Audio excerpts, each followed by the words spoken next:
Apa kabar semuanya? Hari ini Papi Kelly memasak bubur ayam dengan rasa maknyos. Agar rasa bubur ayam ini tidak seperti bubur ayam biasa, dalam resep ini adalah kuncinya itu dalam menyiapkan beras. Oke. Nah, di sini kita pakai 220 gram beras dan tambahkan 1 sendok makan ketan putih. Nah, kita campur. Kita biarkan atau kita rendam selama 1 jam. Oke. Nah, setelah 1 jam ini dia kita bilas lagi. Ini harus kita bilas sampai nanti airnya itu bening. Nah, ini sudah beberapa kali kita bilas. Ini kita bilas itu kita pijit-pijit. Ya, benar seperti ini.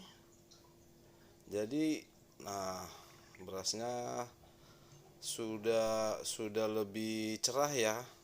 Nah, ini proses membilas untuk yang kedua kali. Untuk kedua kali setelah kita rendam selama 1 jam loh. Jadi proses ini memang sangat penting, meskipun teman-teman untuk memasak beras untuk dimakan bukan untuk bubur, prosesnya kurang lebih sama. Jadi beras itu harus dicuci bersih dulu sampai airnya bening ya. Karena kalau tidak seperti itu dia akan meleleh, akan lembek, nasinya akan lembek dan aromanya juga akan hilang.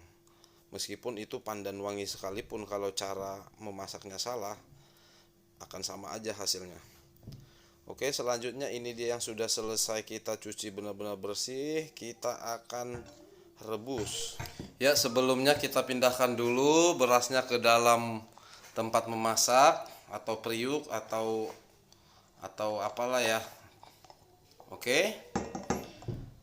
Ini jangan dibiarkan tersisa, kita masukkan semua. Air untuk merebus ini kita pakai sebanyak 400 ml atau boleh diukur dengan manual 3 kali tebal beras. Pertama kita akan merebus beras ini dengan api besar. Nanti setelah mendidih baru dikecilin. Nah, ini dia airnya sudah mendidih. Sekarang apinya kita kecilin. Kita akan merebus dengan api kecil sampai nanti mateng. Kita tutup dulu. Oke, selanjutnya sambil menunggu berasnya mateng, kita akan persiapkan daging ayam bagian dada sebanyak 300 gram. Kita iris-iris potong seperti ini ya. Ini. Oke. Selanjutnya setelah selesai, ini kita sudah selesai kita iris daging ayamnya, kita akan memasuki proses selanjutnya yaitu memarinasi. Nah, bumbu atau bahan yang kita gunakan untuk memarinasi ini juga sangat sederhana. Oke, ini dia sudah. Kita tambahkan 2 sendok makan kecap asin. Bukan yang rendah sodium ya, ini yang normal. Kemudian 1 sendok makan saus tiram. Nah, saus tiramnya 1 sendok makan. Lalu kita akan tambahkan lagi 1 sendok makan maizena. Dan 2 sendok makan air ya, untuk ngaduknya biar nggak terlalu kental. Nah, kemudian kita pastikan seluruh daging ini terkena bahan marinasinya. Kita aduk sampai benar-benar merata. Dan selanjutnya nanti kita akan istirahatkan dulu ya daging ini selama 35 menit. Sambil menunggu beras matang dan marinasi daging, kita siapkan dulu bumbu yang digunakan, yaitu daun bawang 1 ruas saja dan daun seledri 1 ruas juga sudah cukup. Teman-teman boleh juga mengganti daun seledri dengan daun ketumbar atau cilantro. Ini dia daun seledrinya sudah siap. Kita sisihkan dulu ya. Oke. Kemudian jahe putih ya. Jahe putih ini kurang lebih 5 cm. Nah, kita prioritaskan kita pakai yang sisi bagian dalamnya aja. Kita akan iris seperti ini ya. Nah, kulit luarnya langsung kita buang aja. Oke. Nah, ini dia jahenya sudah selesai, sudah siap. Selanjutnya ini tadi daun bawang ya, daun bawang merah sih ya. Ini banyak dijual.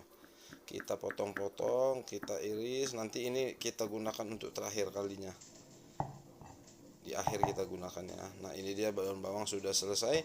Daun bawang, daun seledri dan jahe sudah selesai. Selanjutnya kita cek nasinya. Nah, ini dia. Tetap kita tidak boleh aduk ya, harus dibiarkan, dan kondisi api adalah kecil, harus slow, makanya sedikit lama sih. Nah, ini kita akan masukkan kaldu iga sapi alami, yaitu kita pakai cukup lah ya 300 ml. Nah, ini kita ngeceknya aja permukaannya aja, nanti dia akan meresap ke bawah, makanya apinya harus tetap kecil. Oke ya, tetap kecil, nggak boleh gede, kalau nggak nanti gosong bagian bawah.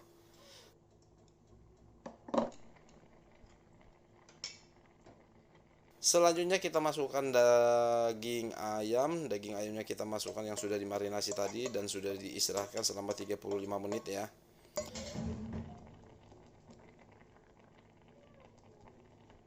Selanjutnya masukkan jahe, irisan jahe tadi. Kita masukkan seperti ini. Ini akan memberikan sensasi aroma ya. Nah, ini boleh jahenya kita pelan-pelan kita masukkan, kita turunkan ke permukaan ya, ke bagian bawah, agar lebih cepat dan semuanya merata terkena aroma jahenya. Nah, ini dia ya. Oke.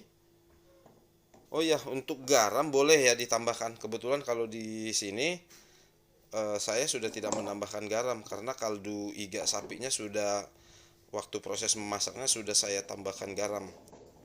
Oke, akhirnya bubur ayam rasa maknyos ala Papi Kelly sudah matang dan siap disajikan.